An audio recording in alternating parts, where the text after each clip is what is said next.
بسم اللہ الرحمن الرحیم۔ وجوہ فطرانہ کے واجب ہونے کی وجوہ و فطرانہ کیا ہے، اس کے بارے میں مختصر سی گفتگو ہوگی۔ رمضان مبارک کا تیسرا عشرہ شروع ہو چکا ہے، اس کے اختتام پر عید الفطر ہوگی۔ فطرانہ دراصل غرباء کی مساکین کی عید الفطر ہے یا ان کی افطاری ہے۔ افطاری یوں ہے کہ ان کو بھی مالی طور پر کشادگی میسر کرنے کا سامان قدرت نے، اللہ تعالیٰ نے فراہم کر دیا ہے۔ اللہ تعالیٰ نے مسلمان روزہ داروں کو، مالدار لوگوں کو یہ حکم دیا ہے کہ اپنے غریب بہن بھائیوں کو عید کی نماز سے قبل یعنی عام طور پر یہ کہا گیا ہے کہ شوال کا چاند جب نظر آ جاتا ہے تو ظاہر ہے کہ اس کے بعد فوری طور پر اگلی صبح جو ہے وہ عید الفطر ہوگی، اس سے پہلے فطرانہ ادا کر دینا چاہیے۔ لیکن علماء نے یہ لکھا ہے کہ فطرانہ رمضان میں بھی ادا کیا جا سکتا ہے۔ یہ دراصل روزوں کی ایسی کوتاہی کا ایک اللہ نے سبب بنا دیا ہے کہ جن لوگوں نے روزے رکھے، انسان ہے، کوتاہی چوری لاشر تو کوتاہی ہو جاتی ہے، اس کو ختم کرنے کے لیے، اس کا گیپ فل کرنے کے لیے اللہ نے کہا کہ غرباء میں فطرانہ دیا جائے۔ فطرانہ 2.25 کلو گندم یا 3.5 کلو کھجور، 3.5 کلو کشمش، 3.5 کلو جو یا ان کی قیمت اب آپ نکالیں، آپ اپنے علاقے سے 2.25 کلو گندم کے حساب سے یا کھجور کے حساب سے جیسے آپ کو توفیق ہے اسی حساب سے غرباء کو دینا چاہیے۔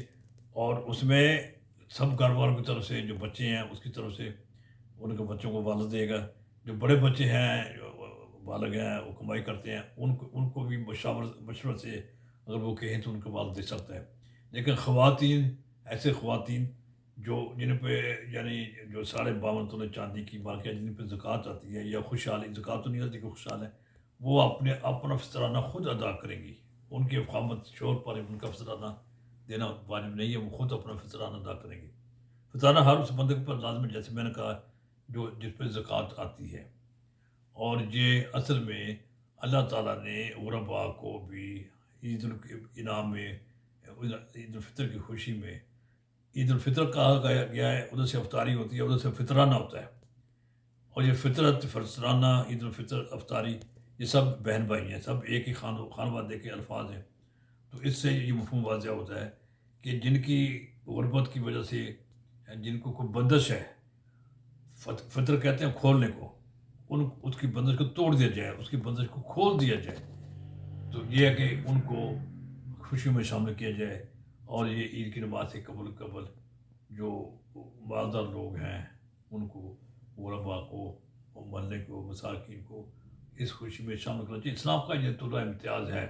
اسلام نے کفارہ بھی، فدیہ بھی اور اس قسم کے مواقع پر چونکہ اسلام امن و سلامتی کا دین ہے، خیر خواہی کا دین ہے، تو ہر جگہ پر ہماری عبادات کے اندر بھی ہم نے کفارہ، ہمارے قسم و کفارہ، یہ کفارہ غلام آزاد کرنا یا روزے کا کفارہ یا کوئی اور چیزیں، اس میں ہم نے غرباء کو شامل کیا ہے۔ زکوٰۃ میں بھی غرباء کو شامل کیا ہے۔ جو مصارف زکوٰۃ 8 ہیں جو قرآن پاک میں بیان کی گئے ہیں، ان میں ان کو دینا چاہیے۔ اس میں مسافر اللہ کے راستے میں بھی ہے، اس میں جیل میں جو قیدی لوگ ہیں وہ بھی ہوتے ہیں، اس میں بلکہ لوگوں نے یہ کہا کہ ایسے طالب علم جو سفر پہ جاتے ہیں ان کو بھی دیا جا سکتا ہے۔ بعض وقت تفصیل مختلف ہے، ہمیں ڈھونڈ کر ایسے لوگوں کو فطرانہ ادا کر دینا چاہیے۔ کوشش کرنی چاہیے کہ ہمیں بھی چاہیے کہ ہم ابھی سے غرباء کو یعنی ہر کس کے حساب سے 2.25 کلو گندم کے حساب سے، یا جیسے میں نے کہا 3.5 کلو کھجور، 3.5 کلو کشمش اور 3.5 کلو جو کے حساب سے یا اس کی قیمت۔ اور ایک گھر میں 5 آدمی ہیں جو 1.2 کلو جو گندم کی قیمت نکال کر 5 سے ضرب دے دی جائے۔ فرض کرے کہ اگر گندم کی قیمت 1 کلو کی گندم کی قیمت فرض کرو کہ 100 روپے ہے، تو مطلب 250 روپے ہے، 2 کلو کی ہو جائے گی، 250 کو 5 سے ضرب دے لی جائے تو یہ اماؤنٹ بن جاتی ہے، یہ رقم بن جاتی ہے۔ یہ رقم کسی غریب کو فطرانے کے طور پر دے دی جائے۔ آپ سے گزارش ہے کہ آپ بھائی اپنے مطلب عزیز و اقارب ہوتے ہیں، ہر گھر ہر خاندان میں امیر بھی ہوتے ہیں، غریب بھی ہوتے ہیں، ضرورت مند بھی ہوتے ہیں، اور کچھ لوگ ایسے ہیں جو سوال کرتے ہیں، کچھ ایسے ہوتے ہیں جو سفید پوش سوال نہیں کرتے. تو بہتر یہ ہے کہ ایسے جو سوال نہ کریں ان کو فطرانہ دیا جائے. میری آپ سے گزارش ہے کہ آپ اس عمل کو عید تک لے جانے کے بجائے عید سے پہلے پہلے دے دیں تاکہ ان کے بچے بھی نئے کپڑے پہن سکیں، نئے کپڑے پہن کر عید کی خوشی منا سکیں. اللہ تعالیٰ ہم سب پہ اپنا رحم فرمائے. اللہ تعالیٰ ہمیں رمضان مبارک کی برکت سے سمیٹنے کی توفیق عطا فرمائے. والسلام علیکم ورحمۃ اللہ وبرکاتہ.